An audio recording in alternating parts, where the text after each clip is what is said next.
नमस्कार दोस्तों, मैं विकास भास्कर आप सभी का स्वागत करता हूं मैक्सिमम्स के इस डिजिटल प्लेटफॉर्म पर।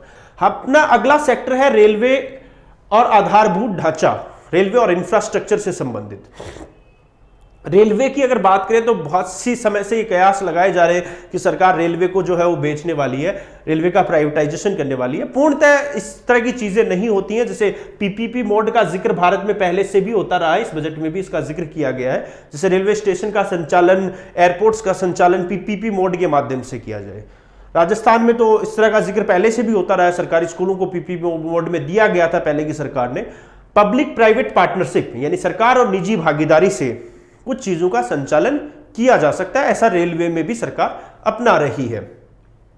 सरकार ने कहा कि रेलवे में और बेहतर सुविधाओं के विस्तार के लिए 2030 में एक नई रेल योजना बनाए जाने की घोषणा की। यह एक लॉन्ग टर्म की पॉलिसी है, लंबे समय के लिए कह सकते हैं कि रेलवे में सुधार करने के लिए। लेकिन इतने लंबे समय के लिए सरकार योजना बना रही है 2021 में 2030 के लिए कि रेलवे के लिए 2030 में सरकार एक नई रेल योजना जो है वो लेकर आएगी और उसी दिशा में आने वाले समय में जो भी रेलवे प्रोजेक्ट चलेंगे वो उसी के अकॉर्डिंग चलाए जाएंगे। इसके अलावा उन्होंने कहा कि रेलवे में ज्यादा से ज्यादा मेक इन इंडिया पर फोकस रखा जाएगा। ऐसा नहीं कि बाहर से चीजें बनकर आए और रेलवे से संबंधित जो भी प्रोडक्शन हो वो ज्यादा से ज्यादा हो सके जहां तक वो देश में ही किया जाए। बाहर से उनको असेंबल करके या बाहर से पार्ट्स बनकर यहां पर असेंबल ना हो, बल्कि उनका प्रोडक्शन, रेलवे से संबंधित जो भी प्रोडक्शन है उन सभी का प्रोडक्शन मेक इन इंडिया के अंतर्गत किया जाए। प्रधानमंत्री की हमेशा से ये सोच भी रही है। प्रधानमंत्री ने कहा भी था कि मेरे लिए एफडीआई का मतलब फॉरेन डायरेक्ट इन्वेस्टमेंट नहीं है, बल्कि मेरे लिए फर्स्ट डेवलप इंडिया है। यानी कोई भी प्रोडक्ट का प्रोडक्शन आप इंडिया में करें, उसके बाद आप उसे कहीं पर भी बेच सकते हैं। तो मेक इन इंडिया पर ज्यादा से ज्यादा फोकस रखा जाएगा। रेलवे में भी इस बात का जिक्र किया गया है। सरकार ने इस बार बजट में रेलवे के लिए, अगर राशि की मैं बात करूं तो रेलवे में 1.10 लाख करोड़ रुपए की राशि जो है वो इस बजट में आवंटित की गई है, जिसमें से 1.07 लाख करोड़ रुपए की जो राशि होगी वो पूंजीगत खर्च, पैसा खर्च जो है वो सरकार के द्वारा किया जाएगा। इसके अलावा सरकार ने अनाउंसमेंट किया है कि 2023 तक, मैं आपको बताना चाहूंगा कि ये पहले 2022 का टारगेट था, लेकिन बाद में इस टारगेट को सरकार ने बढ़ा दिया और अब इसे बढ़ाकर 2023 कर दिया है कि 2023 तक देश में संपूर्ण रेलवे ट्रैक को, संपूर्ण जो रेलवे ट्रैक जो फिलहाल ब्रॉडगेज में है, उस संपूर्ण ब्रॉडगेज रेलवे ट्रैक का इलेक्ट्रिफिकेशन किया जाएगा, उसको इलेक्ट्रीफाइड किया जाएगा। तो पहले ये टारगेट 2022 का था, इस बजट में उसे बढ़ाकर 2023 कर दिया गया कि देश में सारा का सारा जो ब्रॉडगेज का नेटवर्क है वो क्या हो जाएगा, इलेक्ट्रीफाइड हो जाएगा। बिजली से चलने वाली ट्रेनें जो है वो पूरे देश में हो जाएंगी 2023 तक। इसके अलावा आधारभूत ढांचे, इंफ्रास्ट्रक्चर को ध्यान में रखते हुए सरकार ने कहा है कि देश में सभी लोगों के पास खुद का घर हो। उसके लिए सरकार प्रधानमंत्री आवास योजना चलाती है, जिसमें गरीब लोगों को फ्री में मकान जो है वो बनाकर दिए जाते हैं। लेकिन जरूरत इस चीज की भी है कि मिडिल क्लास, मध्यम वर्ग के लिए भी इस तरह की कोई सुविधा हो जिसमें मध्यम वर्ग के लोगों को भी एक रियायत दरों पर मकान उनका खुद का मिल सके। इसके लिए सरकार एक अफोर्डेबल हाउस स्कीम चलाती है। प्रधानमंत्री जन आवास योजना का आपने नाम सुना होगा, जिसमें अफोर्डेबल हाउस स्कीम के अंतर्गत होम लोन पर ब्याज में सब्सिडी दी जाती है सरकार के द्वारा। ब्याज पर जो है वो सरकार क्या देती है, सब्सिडी जो है वो देती है। और वो सब्सिडी की जो तय समय सीमा थी वो थी 31 मार्च 2021। सरकार ने पिछले बजट में ही उसे बढ़ाया था और 31 मार्च 2021 तक उसे जारी रखा था। लेकिन सरकार का मानना है कि इसे और बढ़ाया जाना चाहिए ताकि लोगों को रियायत दरों पर मकान मिल सके। तो सरकार ने अफोर्डेबल हाउस स्कीम के अंतर्गत जो ब्याज पर सब्सिडी दी जा रही थी उसे जारी रखा है और 1.5 लाख रुपए की अतिरिक्त ब्याज पर सब्सिडी भी दिए जाने की घोषणा सरकार की तरफ से इस बजट में की गई है। इस बात की घोषणा सरकार ने इस बजट में की है कि 1.5 लाख रुपए की अतिरिक्त सब्सिडी और दी जाएगी और ये 31 मार्च 2022 तक इसको सरकार ने बढ़ा दिया है। आप सभी ने देखा कि शेयर बाजार में काफी बड़े स्तर पर उछाल देखने को मिला आज बजट जब प्रस्तुत किया गया। मैंने कुछ आंकड़े देखे जिसमें देखने को मिला कि जब जितने सालों से, पिछले 4-5 सालों में जो भी बजट प्रस्तुत हुए हैं उनमें सबसे ज्यादा स्टॉक मार्केट में वृद्धि इसी साल जो है वो देखने को मिली है। शेयर बाजार में वृद्धि होने का मतलब देश में आम उपभोक्ताओं को बजट से जितनी उम्मीदें थी वो संभवतः पूरी नहीं हुई और कुछ हद तक कॉर्पोरेट हितैषी जो है वो बजट रहा होगा, इसलिए इंडस्ट्री में जो है वो ग्रोथ देखने को मिली, शेयर बाजार में ग्रोथ देखने को मिली। और शेयर बाजार को कुछ हद तक ग्रोथ का एक रीजन ये भी था, ऑटोमोबाइल इंडस्ट्री के जो शेयर है उनमें वृद्धि देखने को मिली, क्योंकि सरकार ने भारत में पुराने व्हीकल जो है उनके लिए वॉलंटरी स्क्रैप पॉलिसी लागू कर दी है। हो सकता है इसका बड़े स्तर पर विरोध भी होने लग जाए भारत में और सरकार को इस फैसले पर पुनर्विचार भी करना पड़े, क्योंकि दुनिया में बहुत से ऐसे देश हैं जहां पर भी स्क्रैप पॉलिसी अब तक लागू नहीं हो पाई है। बजट के बाद मैंने केंद्रीय सड़क एवं परिवहन मंत्री नितिन गडकरी का बयान सुना था इसके बारे में। उन्होंने कहा था कि भारत में जो पुराने व्हीकल्स हैं वो बड़े स्तर पर प्रदूषण करते हैं।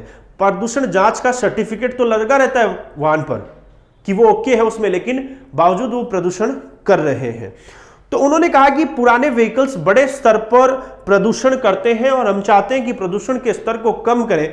इसके लिए उन्होंने एक स्क्रैप पॉलिसी जो है वो मोटर व्हीकल्स एक्ट के अंतर्गत उन्होंने कहा कि इसे लागू किया जाएगा। अब इसमें सरकार ने जो संशोधन किया है वो क्या किया है कि जो कॉमर्शियल व्हीकल है उनको परमिशन होगी 15 साल की और पर्सनल व्हीकल को 20 साल।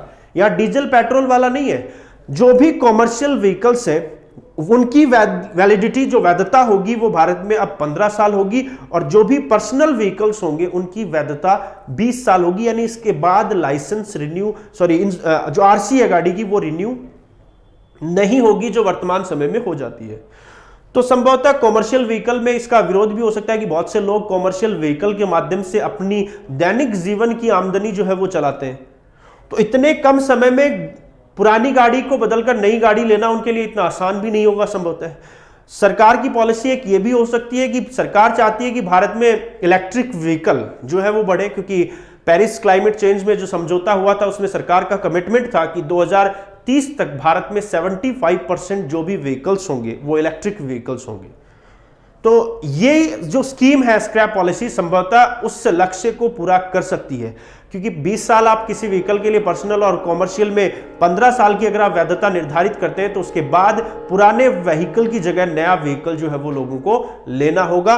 तो इस पर सरकार जो है वो हो सकता है कि विरोध का सामना भी करना पड़े, लेकिन सरकार ने अनाउंस कर दिया है कि पुराने व्हीकल के लिए वॉलंटरी स्क्रैप पॉलिसी को जो है वो लागू किया जाएगा, जिसमें पर्सनल व्हीकल के लिए समय सीमा 20 साल है और कॉमर्शियल व्हीकल के लिए 15 साल निर्धारित की गई है।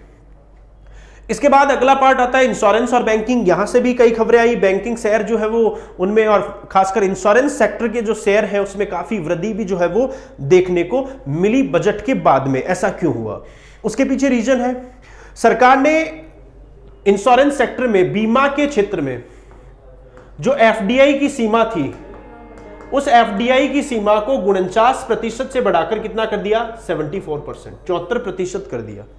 यानी अब बीमा के क्षेत्र में विदेशी निवेश पहले की तुलना में और ज्यादा किया जा सकता है। पहले फॉरेन इन्वेस्टमेंट को 49% की परमिशन थी एफडीआई के अंतर्गत, अब उसे बढ़ाकर सरकार ने कितना कर दिया, 74%, ताकि और ज्यादा विदेशी निवेश इंश्योरेंस सेक्टर में किया जा सके। लेकिन वित्त मंत्री ने यह चीज स्पष्ट की है कि इंश्योरेंस सेक्टर में जो नियंत्रण होगा वो भारतीय कंपनियों का ही होगा, पूर्ण रूप से विदेशी कंपनियों का नियंत्रण नहीं होगा, भले ही एफडीआई की सीमा को 74% किया जा रहा हो। तो उसकी वजह से इंश्योरेंस सेक्टर से जुड़े हुए शेयरों में काफी जो है वो उछाल भी देखने को मिला। अब दूसरी चीज जो आप देख रहे हैं कि बेचने वाली चीज की सरकार ने बैंक बेच दिए, इस तरह की खबरें जो है वो आपको देखने को मिलती है। ये जो प्रक्रिया होती है इसको डिसइन्वेस्टमेंट कहा जाता है, विनिवेश कहा जाता है। और भारत में विनिवेश की प्रक्रिया कोई नई नहीं है, चाहे वो अटल बिहारी वाजपेयी की सरकार के समय हो या मनमोहन सरकार के समय हो। सरकार अपने कुछ उद्योगों में से हिस्सेदारी बेचकर, कुछ ऐसी बैंक हो सकते हैं, पीएसयू हो सकते हैं जहां से सरकार अपनी कुछ हिस्सेदारी बेचती है और बेचकर वहां से पैसा लेती है। तो जरूरत वर्तमान सरकार को, मैंने कहा कि पैसे की जरूरत है, राजकोषीय घाटा जो है वो लगातार बढ़ रहा है, तो सरकार ने डिसइन्वेस्टमेंट का जिक्र इस बजट में किया और उन्होंने कहा IDBI bank, industrial development bank of India, जिसका जिक्र पिछले बजट में भी किया गया था लेकिन एक साल में सरकार इसको बेच नहीं पाई है।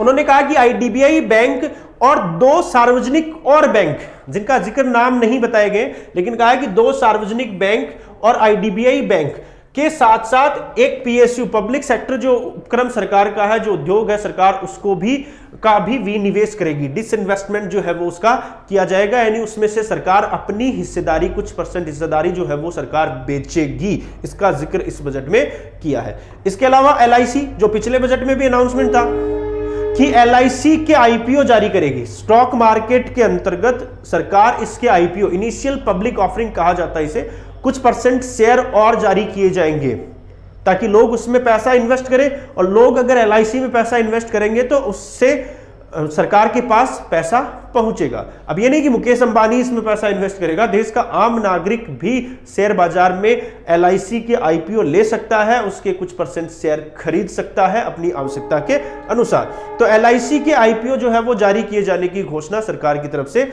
इसमें की गई है। इसके अलावा सार्वजनिक क्षेत्र के जो बैंक हैं उनमें सरकार ने 20,000 करोड़ रुपए की राशि जो है वो उनको दिए जाने की घोषणा की गई है कि उनको अतिरिक्त पैसा जो है वो मिले ताकि सार्वजनिक बैंकों की स्थिति को और से बेहतर किया जा सके। तो ये एक और अनाउंसमेंट सरकार ने बैंकिंग सेक्टर में किया है। आपने पता है बैंकों का जो एनपीए वो लगातार बढ़ रहा है, नॉन परफॉर्मिंग एसेट्स यानी ऐसा लोन जिसकी रिकवरी नहीं हो रही है, ऐसा ऋण जिसकी वसूली बैंक नहीं कर पा रहे, तो ऐसे डूबे हुए कर्ज की रिकवरी के लिए सरकार ने मैनेजमेंट कमेटी जो है वो बनाए जाने की घोषणा इस बजट में की है। तो ये मैनेजमेंट कमेटी बनाने का जिक्र एनपीए के संदर्भ में किया गया है, नॉन परफॉर्मिंग एसेट्स के संदर्भ में, ताकि रिकवरी की जा सके। इसके अलावा बचत खाते में जो बचत खाता है उसमें आपको जमा पर जो इंश्योरेंस सुविधा मिलती है वो 5 लाख रुपए, ये पिछले बजट में ही सरकार ने कर दिया था कि 1 लाख के स्थान पर क्या होगा, अब आपको 5 लाख रुपए की बीमा की सुविधा मिलेगी। इसका सीधे और आसान भाषा में समझ सकते हैं कि अगर आपका बैंक में पैसा जमा है और बैंक में कोई भी ट्रेजेडी, कोई भी हादसा अगर हो जाता है तो उस स्थिति में, और बैंकिंग रिकॉर्ड अगर उस स्थिति में नष्ट हो जाता है तो उस स्थिति में आपको जमा पर 5 लाख रुपए की इंश्योरेंस मिलेगी, चाहे कितना भी आपका पैसा उसमें जमा रहा हो। फिक्स अमाउंट सरकार ने निर्धारित किया है कि 5 लाख रुपए आपको बचत खाते में जमा पर इंश्योरेंस फैसिलिटी सरकार देगी।